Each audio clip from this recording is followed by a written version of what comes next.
रहमान रहीम। अस्सलाम वालेकुम नाज़रीन, इसराइल में नई हुकूमत के आते ही मुसलमानों के ऊपर घेरा काफ़ी हद तक तंग कर दिया है।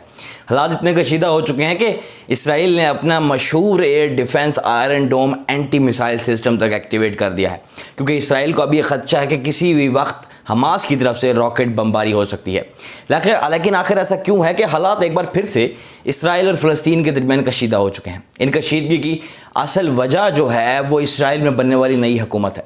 इसराइल में बनने वाली नई हुकूमत मुसलमानों के ख़िलाफ़ बड़े ही सख्त नज़रियात रखती है और ये मुसलमानों को बार बार प्रवोक करके कॉन्फ्लिक्ट की तरफ लाना चाह रहे हैं। पहले से एक मार्च का इनेकाद आज के दिन होने वाला है। इस मार्च के हवाले से काफ़ी ज़्यादा तशवीश है पूरी दुनिया को। इस मार्च को अब तक पूरी दुनिया की तकरीबन तमाम अहम न्यूज़ एजेंसीज कवर कर चुकी हैं और इन तमाम न्यूज़ एजेंसीज का ये मानना है कि इस मार्च के ज़रिए दोबारा से गज़ा के दरमियान और इसराइल के दरमियान रॉकेट हमले या बमबारी हो सकती है। इस हवाले से इस खबर की तफसीलात आपके सामने रखेंगे और न्यूज़ आर्टिकल्स भी चलाए जाएंगे ताकि आप बेहतर अंडरस्टैंड कर सकें। लेकिन इस खबर की तफसील में जाने से पहले आप मेरे इस चैनल को सब्सक्राइब कर लें ताकि मैं तमाम आने वाली नई अपडेट्स और मुस्तनद और सच्ची खबरें आप तक बर वक्त पहुँचा सकूँ। खबर यह है कि आज जेरूसलम में एक इंतहाई अहम मार्च होना है। ये मार्च जेरूसलम के ओल्ड सिटी से गुजरेगा। ये मार्च जो है वो दमेस्कस गेट से होता हुआ जो मुस्लिम क्वार्टर्स हैं वहाँ तक जाएगा। पहले से मुस्लिम आबादी तक जाना एक प्रोवोकेटिव अमल है और इससे होगा ये कि हालात काफ़ी हद तक कशीदा हो सकते हैं। इस मार्च को कई बार जो है ना वो कैंसिल किया गया। ये मार्च बेसिकली 10 मई को होना था। ये मार्च को फ्लैग डे कहा जाता है। ये मार्च बेसिकली इसराइल की फतह का जश्न है।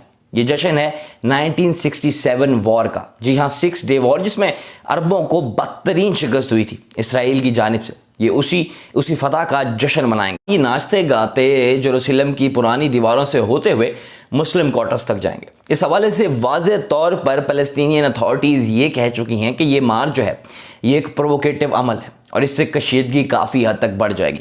न्यूज़ तो ये भी है कि इसराइल ने अपना Iron Dome missile anti missile system activate कर दिया है, क्योंकि हमास ने बाकायदा तौर पर यह स्टेटमेंट दी है और ये कहा है कि हम जो है इसको बिल्कुल भी बर्दाश्त नहीं करेंगे इस तरह के अमल को, और इससे कॉन्फ्लिक्ट बढ़ सकता है। ये मार्च इसराइल में आने वाली नई हुकूमत के लिए एक इम्तिहान है, क्योंकि इस मार्च की मंजूरी भी इसराइल की नई हुकूमत ने ही दी है। इसराइल में आने वाली नई हुकूमत मुसलमानों के खिलाफ बड़ा ही सख्त स्टांस रखती है।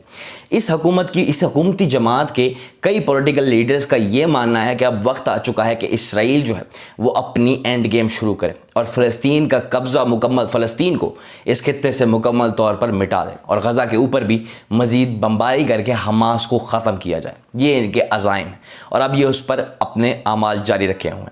ये इसराइली हुकूमत का टेस्ट भी है, क्योंकि इसराइली हुकूमत अगर इसको रीरूट करती तो इन्हीं जमात के लोग जो है वो इसराइली हुकूमत के ऊपर चढ़ जाते। ये इसराइली हुकूमत बड़ी कमज़ोर और फ्रेजाइल है। ये कोएलिशन गवर्नमेंट है और कई जमातों के इत्तेहाद से मिलकर बनी है। लेकिन जो भी हो, इनका फ़लस्तीन की जानिब रवैया अभी भी वही रवैया है। और ये जो लास्ट टाइम जब ये मार्च होनी थी तभी भी ये मार्च जो है कॉन्फ्लिक्ट का बाइस बनी थी, जिसके बाद हमने ये देखा था कि किस तरीके से रॉकेट हमले शुरू हो गए थे, दोनों तरफ से बमबारी हो रही थी।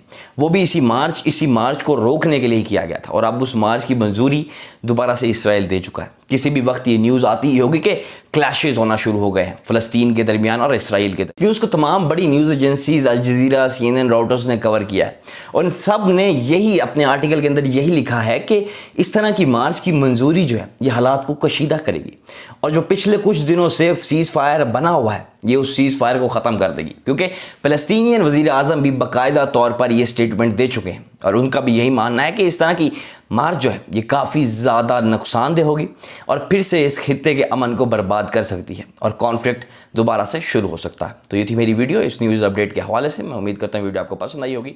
अगली वीडियो तक के लिए